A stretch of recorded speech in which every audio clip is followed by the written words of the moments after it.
அந்த இயல்பு நிலை மாதிரி கோவப்பட்ட காட்சிகள்லாம் கூட இருந்தது. நான் பார்த்தேன். அண்ணன் திருமாவே 2 இடங்களில் கோவப்பட்டார். இதில் கோவப்படுறதுக்கு ஒன்றுமே இல்லை.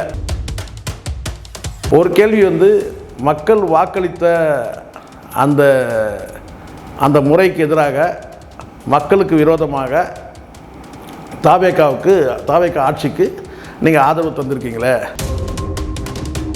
அண்ணன் திருமாவை பார்த்து சிரிப்பு வரும். ஏன்னு கேட்டிங்கன்னா, ஒரு விஷயம் சொல்கிறார் அண்ணன் திருமா. என்ன சொல்கிறாருன்னா, நாங்கள் தாவேகா கூட்டணியில் இல்லை, திமுகவோட கூட்டணியில் நாங்கள் இல்லை, தேர்தலோட கூட்டணி முடிஞ்சிருச்சு, தேர்தலுக்கு பிறகு நாங்கள் ஒரு கூட்டணி வைக்கிறோம், இந்த கூட்டணி தான் நாங்கள் தாவேகா கூட்டணியில் நாங்கள் இருக்கிறோம், அமைச்சரவையில் பங்கேற்றோம், முடிஞ்சிருச்சு. இதை தான் பிரியன் சொல்கிறாரு. திருமாவை பார்த்தா சிரிப்பு வருதுன்னு சொன்னார் இல்லையா. இப்போவும் நான் சொல்கிறேன், நீங்கள் சொல்லக்கூடிய அந்த பதில் சிரிப்பு தான் வருது எனக்கு.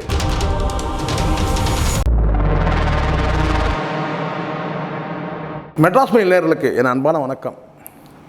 நேற்றைய தினம் விசிக தலைவர் அண்ணன் திருமாவளவன் அவரோட சேர்ந்து கம்யூனிஸ்ட் தலைவர்கள் மற்றும் இந்திய முஸ்லீம் லீக் அந்த தலைவர் 3-4 தலைவர்களும் பேசுனதை நம்ம கேட்டோம். பல ஊடகத்தை சார்ந்த பல முன்னணி தோழர்கள் பல கேள்விகள் கேட்டாங்க. அதுக்கு 4 பேருமே, அண்ணன் திருமா அவர்கள் உட்பட 4 பேருமே பதில் சொன்னாங்க. அந்த பதில்கள் எல்லாம் உள்ளபடியே மக்களுக்கு திருப்தியான பதிலான்னு கேட்டிங்கன்னா நிச்சயமாக திருப்தி இல்லை. ஊடக நண்பர்கள் கேட்ட கேள்விக்கு பல கேள்விகளுக்கு அந்த இயல்பு நிலை மாதிரி கோவப்பட்ட காட்சிகள்லாம் கூட இருந்தது. நான் பார்த்தேன். அண்ணன் திருமாவே 2 இடங்களில் கோவப்பட்டார். இதில் கோவப்படுறதுக்கு ஒன்றுமே இல்லை. எப்போவுமே அண்ணன் திருமா அவர்கள் இந்த ஊடக நண்பர்கள்கிட்ட பல என்ன கேள்வி கேட்டாலும் கோவப்பட மாட்டார். இப்போல்லாம் வயசாகிடுச்சு, தன் நிலைப்பாட்டை உறுதி செய்கிற இடத்துல இருக்கிறாரு. தான் செய்தது சரி என்று அல்லது இதுதான் நியாயம் என்று மக்கள் நம்ப வேண்டும் என்று நினைக்கிறாரு. அதனால தான் பதிலில் கொஞ்சம் கோபம் கலந்து பதில் வந்துச்சு. ஒரு 3 கேள்விகளுக்கு இவங்கள்ட்ட பதிலே இல்லை. அந்த 3 கேள்விகள் என்னன்றதை முதல்ல பார்த்துடலாம். ஒரு கேள்வி மக்கள் வாக்களித்த அந்த அந்த முறைக்கு எதிராக, மக்களுக்கு விரோதமாக தாவேகா ஆட்சிக்கு நீங்கள் ஆதரவு தந்திருக்கீங்களே அப்படின்னு ஒரு கேள்வி இருக்குது. அந்த கேள்விக்கும் நியாயமான அல்லது சரியான பதில் இல்லை. அதை கடந்து இன்னொரு தோழர் ஒரு கேள்வி கேட்குறாங்க. கல்லாப்பேட்டி கூட்டணின்னு சொன்னாங்களே, அவங்களோட போயிட்டு நீங்கள் கூட்டணியில் இருக்கிறீங்களே அப்படின்னு சொல்லி கேட்குறாங்க. அதுக்கும் மக்கள் ஏற்கும்படி அல்லது ஒரு நியாயமான பதிலே இல்லை. 3வதாக என்ன சொல்கிறான்னு கேட்டிங்கன்னா, உங்கள் கட்சியிலேருந்து பல பேர் விலகி சேர்ந்தாச்சு சொல்லி ஆதவர்ஜுனா பல வார்த்தைகள் பேசுகிறாரு அப்படின்னு சொன்னோம்னா, அதுக்கும் கூட அண்ணன் திருமா அவர்கள்கிட்ட பதில் இல்லை. சரி, அண்ணன் திருமா தான் பதில் சொல்லலாம். மற்றவர்களும் பார்த்திங்கன்னா பெரும்பாலும் பல கேள்விகளுக்கு அண்ணன் திருமா அவர்களையே டிபெண்ட் பண்ணியிருக்கிறத நம்ம பார்த்தோம்.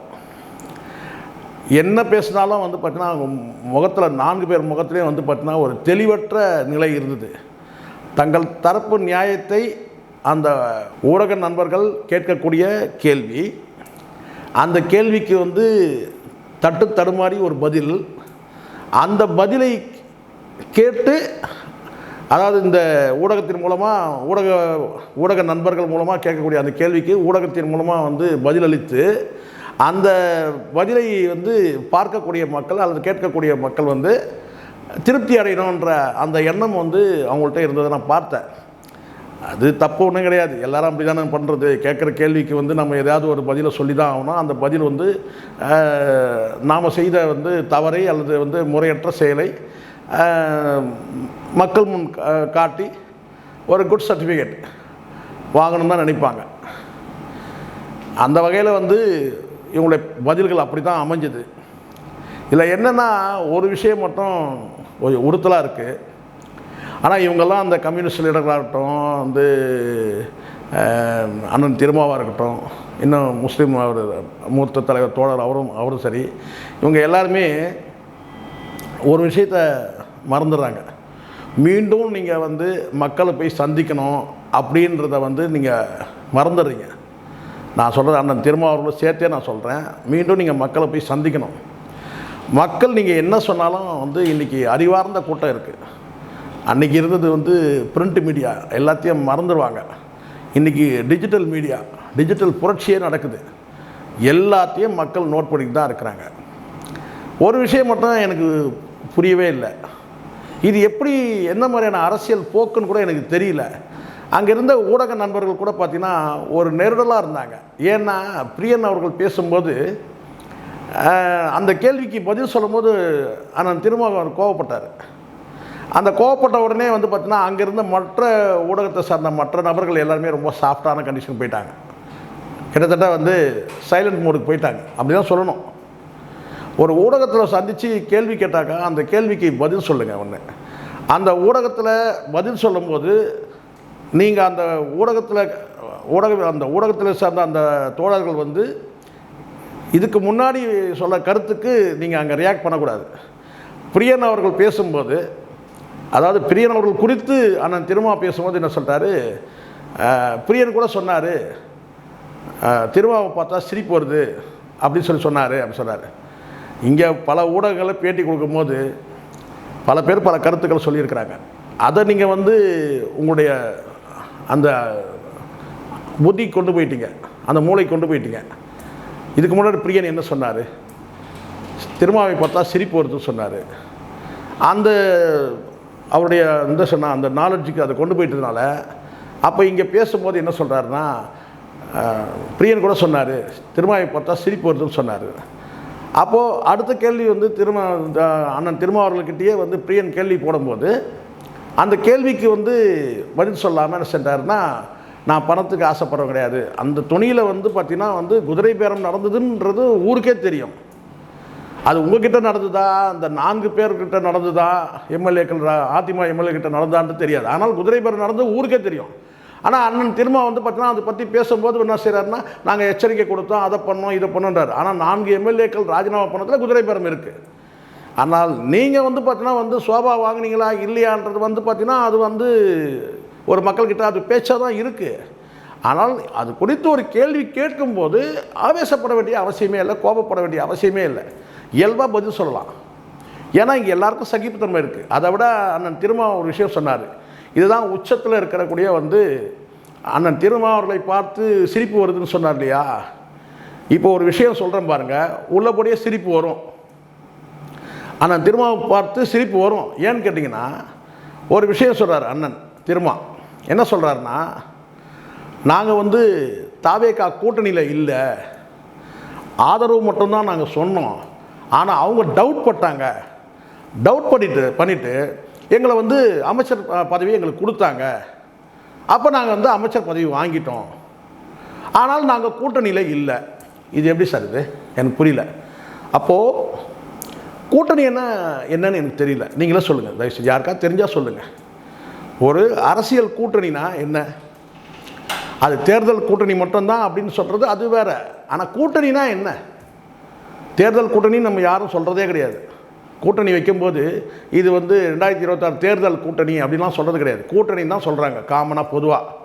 அதுக்கு ஒரு பேர் கூட வைக்கிறாங்க, ஐக்கிய முன்னணி, அந்த முன்னணி, இந்த முன்னணி, தேசிய முன்னணி, அது பேர் வைக்கிறாங்க. மதசார்பற்ற கூட்டணி, மதசார்பற்ற தேர்தல் கூட்டணி வைக்கிறாங்க. அல்லது தேர்தலுக்கான மதசார்பற்ற கூட்டணி அப்படியே வைக்கிறாங்க கிடையாது, கூட்டணி வைக்கிறாங்க, அவ்வளோதான். அப்போது கூட்டணினா ஆட்சி முடிஞ்ச பிறகு வெறும் ஆதரவோடு இருந்தால் கூட சொல்லலாம், நான் வெறும் இந்த ஆட்சிக்கு ஆதரவு மட்டும்தாங்க தரேன், ஆனால் கூட்டணி கிடையாதுங்க அப்படின்னு சொல்லலாம். ஆனால் ஆதரவை தாண்டி அமைச்சரவையிலே பங்கேற்ற பிறகு நாங்கள் தாவேகா கூட்டணியில் இல்லை அப்படின்னு அண்ணன் திரும்ப சொன்னார்னா, அப்போ நம்ம கூட்டணினா என்னன்னு கொஞ்சம் விளக்கிடணும்ல. அங்கே இருக்கிற ஊடக நண்பர்கள் யாராவது கேட்டுருக்கணும், அண்ணன்கிட்டே கேட்டுருக்கணும். நான் என்னென்ன கேட்டிருப்பேன், அண்ணா அப்போ எங்களுக்கு கூட்டணினா என்னன்னு சொல்லி விளக்கம் சொல்லுங்கள். கூட்டணி என்பது எதற்காக என்பது விளக்க சொல்லுங்கள். இங்கே யாருமே வந்து தேர்தல் கூட்டணின்னு வைக்கிறதே கிடையாது. மதசார்பற்ற கூட்டணி அப்படி தான் வைக்கிறாங்க. மதசார்பற்ற ஐக்கிய முன்னணி அல்லது ஏதாவது ஒரு, ஆனால் தேர்தலுக்கான அப்படின்னு சொல்லுது. இந்த கூட்டணி வந்து இந்த அலைன்ஸ் ஃபார் எலெக்ஷன் அப்படி யாரும் வைக்கிறது இல்லை. தேர்தலுக்கான கூட்டணி கிடையாது. கூட்டணியும் வைக்கிறாங்க, அதுதான். தேர்தல் முடிஞ்ச பிறகு அந்த கூட்டணி தொடருது. கடந்த முறை திமுகவோட கூட்டணி அப்படி தான் தொடர்ந்தது.